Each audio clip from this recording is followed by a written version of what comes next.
Assalamualaikum warahmatullahi wabarakatuh. Di video kali ini saya ingin mengajak kalian membahas soal Bahasa Indonesia kelas 9 semester ganjil untuk persiapan penilaian akhir semester. Ya, mungkin ada beberapa soal yang sudah kalian kerjakan pada penilaian tengah semester kemarin, atau mungkin kalian sudah mencoba mengerjakan dari sumber-sumber lain, tapi kita bahas di sini lagi agar kalian lebih paham. Soal yang pertama, sistematika teks laporan hasil percobaan yang lengkap dan urut terdiri dari, kalau soal seperti ini kalian harus ingat sistematika teks laporan percobaan yang urut seperti apa gitu ya. Jadi tidak boleh nanti tempatnya tidak urut, bagiannya tidak urut seperti itu. Kita mulai dari yang A, judul, tujuan, alat dan bahan, prosedur, hasil percobaan, kemudian analisis data, simpulan, dan daftar pustaka. Ada yang salah yang di bagian mana? Kajian teorinya tidak ada. Harusnya ada kajian teori sebelum alat dan bahan, seperti itu ya. Kemudian yang B, judul, tujuan, kajian teori, alat dan bahan, prosedur, hasil percobaan, analisis data, kesimpulan, daftar pustaka. Nah, ini sepertinya yang B yang betul. Coba kita cek dulu yang C seperti apa. Yang C ada judul, tujuan, alat dan bahan, prosedur, kajian teori. Nah, ini kebalik, kajian teorinya sebelum alat dan bahan ya, berarti ini tidak urut. Kemudian yang Do, judul, tujuan, kajian teori, alat dan bahan, prosedur, analisis data, kesimpulan, daftar pustaka. Hasilnya nggak ada, berarti yang betul yang B tadi ya. Selanjutnya nomor 2, kalimat berikut yang merupakan bagian tujuan teks laporan percobaan adalah, kalau tujuan berarti kan untuk apa ya kita melakukan percobaan. Kalau yang A ini, letakkan itu adalah kalimat atau kata perintah. Jadi ini biasanya ada di prosedur. Kemudian yang B, tunggulah juga bagian dari kata perintah karena ada cirinya lah gitu ya. Kemudian yang C, untuk menjelaskan proses dan fungsi jaringan silem. Nah, ini sepertinya yang C yang betul ya, karena ada untuk itu adalah konjungsi yang menunjukkan tujuan. Yang D, ternyata udara yang panas akan bergerak naik. Kalau ada ternyata berarti kan sudah mengetahui. Nah, yang ternyata ini biasanya ada di hasil percobaan atau di analisis data. Lanjut yang nomor 3, perhatikan kalimat berikut. Sampah dibagi menjadi 2 jenis, yaitu sampah organik dan anorganik. Kaidah kebahasan apa yang tidak terdapat dalam kalimat tersebut? Yang tidak ya. Coba kita lihat yang A, aspek umum. Ada kata apa? Yang ada aspek umum, yang merupakan aspek umum. Sampah ya, sampah itu aspek umum karena ada sampah plastik, ada sampah tadi ini sampah organik, sampah anorganik, berarti sampah aspek umum. Istilah teknis organik dan anorganik itu juga istilah teknis di bidang sains ya, jadi itu masuk istilah teknis. Sinonim, nah ini sebetulnya nggak ada, sinonim tidak ada di dalam kalimat ini. Yang Do, antonim ada, mana antonimnya? Organik dan anorganik, itu adalah arti katanya berlawanan. Lanjut, perhatikan kalimat berikut. Dalam termometer biasa yang memuai adalah raksa yang berada dalam pipa kapiler. Yang merupakan istilah teknis dalam kalimat tersebut adalah yang A, memuai. Betul, memuai, tapi kita cari dulu, mungkin ada yang lebih lengkap. Yang B, termometer pipa kapiler. Seperti yang saya sampaikan, kata benda bisa juga menjadi kata atau istilah teknis kalau itu bukan benda yang biasa digunakan dalam kehidupan kita sehari-hari gitu ya. Termometer pipa kapiler itu benda yang biasanya untuk melakukan percobaan kan, berarti itu juga bisa juga masuk di istilah teknis seperti itu. Tapi kalau ini memuainya nggak ada gitu ya. Coba lagi yang C, termometer biasa raksa. Raksa juga bisa masuk di istilah teknis. Kemudian yang D kita lihat dulu, termometer, memuai, raksa, pipa kapiler. Nah yang D ini yang paling lengkap. Oke, nomor 5, teori yang mendukung penelitian dapat diambil dari sumber berikut ini. Yang pertama buku boleh ya. Kemudian yang B, artikel ilmiah bisa. Yang C, laman terpercaya. Laman itu web ya, di internet, berarti bisa yang terpercaya. Kemudian yang D, opini peneliti. Nah ini yang nggak boleh, karena opini itu tidak pasti, maksudnya belum akurat gitu ya. Berikutnya nomor 6, kita berpindah ke teks pidato. Metode apa yang digunakan Rio saat berpidato? Nah, ini kita coba lihat ceritanya dulu. Rio belum bisa berpidato, oleh karena itu ia sebelum berpidato ia menyusun naskah. Jadi kalau menyusun naskah itu berarti apa? Manuskrip. Tapi kemudian ia menghafalkannya. Berarti kalau menghafalkan itu memoriter ya. Yang betul yang B. Kemudian nomor 7, perhatikan kutipan berikut. Dalam pidatonya, Pak Burhan menceritakan berbagai masalah yang dialami oleh petani-petani di Indonesia, terutama pada masa pandemi sekarang ini. Berdasarkan kutipan di atas, jenis pidato apa yang disampaikan oleh Pak Burhan? Kalau menceritakan berbagai masalah, jawabannya adalah deskriptif ya. Karena dia menggambarkan apa sih masalah petani-petani di Indonesia, terutama pada masa pandemi ini. Kalau informatif, memberikan keterangan atau informasi tentang sesuatu atau tentang cara melakukan sesuatu. Kalau argumentatif, yaitu tentang argumen dari si pembicara, memberikan gagasannya tentang sesuatu hal. Nah, kalau persuasif, kalian harusnya sudah tahu karena kalian mempelajari ini. Persuasif mengajak atau mempengaruhi orang agar mau melakukan sesuatu, atau agar mau berpikiran yang sama dengan pembicara gitu ya.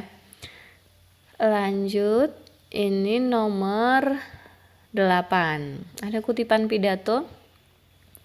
Dalam situasi serba sulit seperti ini, kalau bukan kita yang beli, lantas siapa? Jangan sampai produk merek asing terus-terusan menguasai pasar dalam negeri. Kita harus bangga buatan Indonesia.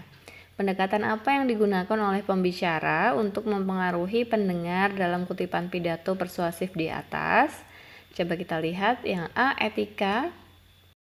Ada ya, kalau bukan kita lantas siapa? Jangan sampai produk merek asing terus-terusan menguasai pasar negeri kita gitu ya.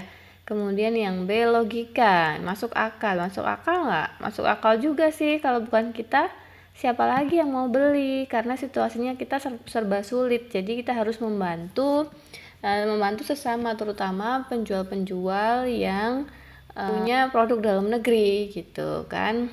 Berarti logika. Kemudian emosi, apakah masuk emosi? Ada juga nih sepertinya ya.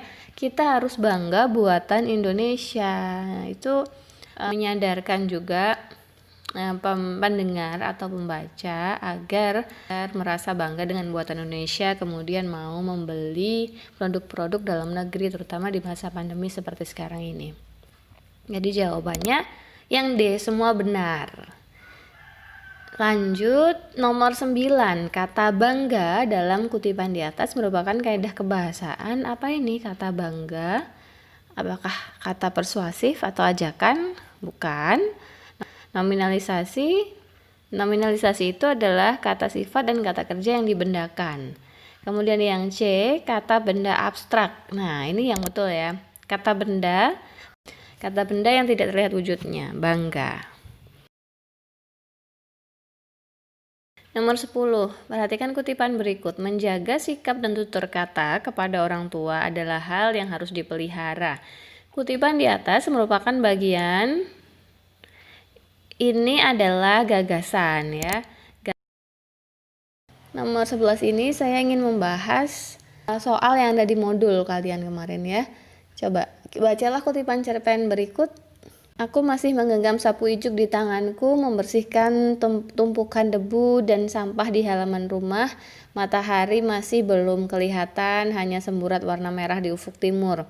Udara sangat segar, mungkin itulah pertanda keberkahan hari ini.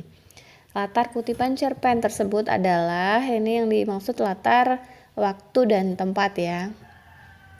Biasanya kalau membawa sapu ijuk di tanganku, matahari masih belum kelihatan, berarti pagi hari. Membersihkan tumpukan debu, karena bawa sapu ijuk pasti di halaman rumah. Ini juga halaman rumah disebut ya, di halaman rumah. Jadi jawabannya jelas yang A, pagi hari di halaman rumah. Nah, kemudian nomor 12, coba kita lihat perbedaan pola pengembangan kedua teks tersebut adalah diawali dengan teks yang pertama. Dahulu kala di sebuah kolam yang luas tinggallah seekor anak katak hijau dan ibunya. Anak katak tersebut sangat nakal dan tidak pernah mengindahkan kata-kata ibunya.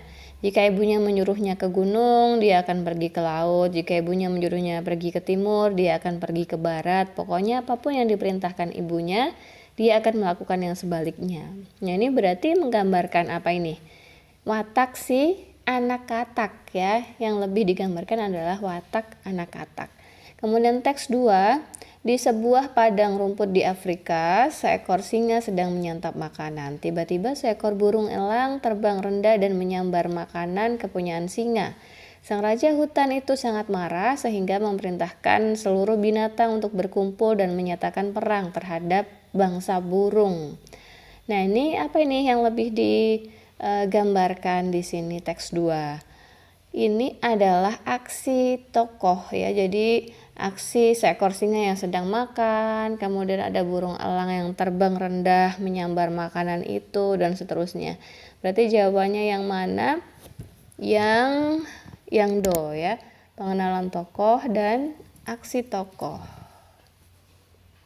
Jadi jangan hanya dilihat yang kalimat di awal saja. Kalau kalimat awalnya saja kan dahulu kala di sebuah kolam yang luas, ini berarti tempat. Tapi kalau kita lihat keseluruhan, ini adalah penggambaran watak tokoh atau pengenalan tokoh. Nah, kalau di teks 2, di sebuah padang rumput di Afrika, ini juga pengenalan latar tempat. Padahal selanjutnya yang digambarkan lebih banyak adalah aksi tokoh, seperti itu. Nah, selanjutnya ada cerpen, satu kutipan cerpen. Kalian diminta untuk membaca dan mengerjakan beberapa soal setelahnya ya. Coba kita baca soalnya dulu saja. Nomor 13, latar pada kutipan cerpen tersebut adalah, kita lihat ya, udara sangat dingin, 1-2 ayam baru terdengar berkokok, jalan menuju rumah Mira masih tampak sepi, masih banyak orang yang terlelap. Namun Mira sudah bersiap menuju Juanda. Nah, ini udah jelas ya, pagi hari di Juanda. Jawabannya apa tadi? Jawabannya B ya, di bandara pagi hari. Kemudian berikutnya nomor 14. Bukti yang menunjukkan watak tokoh Mira, seorang yang teliti pada kalimat nomor, coba kita cari, mana sih yang teliti? Sesampainya di Juanda, hati Mira merasa tidak enak, situasi kelihatan berbeda. Bandara Juanda padat penumpang. Calon penumpang menumpuk sehingga antrian check-in pun sangat panjang. Usai melewati detektor, Mira didekati petugas security untuk dititipi sebungkus obat batuk. "Mbak mau ke Makassar ya?" tanya petugas. "Iya, ada apa mas?" jawab Mira. Tanpa banyak kata, petugas menyampaikan sebungkus obat batuk untuk disampaikan kepada petugas di Makassar. Katanya untuk anaknya yang sekarang sedang sakit demam. Mira pun tanggap. Wah, jangan-jangan ada sesuatu yang gak beres. Masa sakit demam saja kok dikirimi obat dari Surabaya? Apa di Makassar tidak ada dokter? Aneh ini, pikir Mira. Mira mengecek botol itu, ternyata tak bersegel dan dibungkus rapi. Botolnya berisi bubuk putih seperti puyer. Hati Mira bergejolak, dia takut botol itu berisi sabu-sabu bukan obat. Mira tak mau repot, botol dikembalikan kepada petugas security. Meski terjadi keributan kecil, Mira tetap tak mau membawanya dan Mira segera masuk ke ruang tunggu. Yang membuktikan bahwa Mira adalah tokoh yang teliti adalah yang nomor 4 ya. Mira mengecek botol itu, ternyata tak bersegel dan dibungkus rapi. Botolnya berisi bubuk putih seperti puyer. Jadi setelah dikasih diberi botol itu, kemudian Mira mengecek dulu apa isi botolnya ya. Dan dia mengecek apakah botol itu bersegel atau tidak, kemudian isinya apa. Berarti itu menunjukkan bahwa Mira adalah tokoh yang teliti. Kemudian berikutnya cara pengarang menggambarkan tokoh Mira yang teliti dalam kutipan tersebut adalah, coba kita cari yang A, tindakan tokoh. Yang B, dialog antar tokoh. Bukan ya, tadi kalau dialognya hanya menceritakan tentang mau kemana gitu ya. Diceritakan tokoh lain, bukan juga dia diceritakan sendiri maksudnya. Kemudian diceritakan membaca, ini nggak mungkin. Jadi jawabannya A ya. Jawabannya A. Pengarang menggambarkan tokoh Mira dari tindakan Mira tadi. Yang teliti tadi, dia kemudian mengecek botolnya dan tidak mau repot, akhirnya botolnya dikembalikan. Nah itu ya. Selanjutnya, amanat cerita tersebut adalah kita harus berhati-hati terhadap orang yang baru kita kenal. Ini sepertinya betul, tetapi kan si Mira itu tidak berkenalan dulu dengan security itu ya. Berarti bukan yang A. Kemudian yang B, jangan mudah terpancing siasat orang lain. Yang C, berkatalah sopan untuk orang yang baru kita kenal, bukan ya. Jujurlah dalam bersikap dimanapun berada. Jawabannya yang B nih sepertinya, jangan mudah terpancing siasat orang lain gitu. Jadi kita harus teliti dulu, apalagi dengan orang yang tidak kita kenal. Orang 17, konflik dalam kutipan cerita tersebut adalah Mira segan kepada petugas bandara, jelas bukan. Kemudian yang B, Mira takut didakwa membawa narkoba. Yang B ya jawabannya ya. Kemudian yang nomor 18, suasana yang tergambar dalam kutipan cerpen tersebut adalah tegang tadi ya. Kalau haru bukan, senang juga bukan, tegang, santai juga bukan. Jadi yang betul yang C.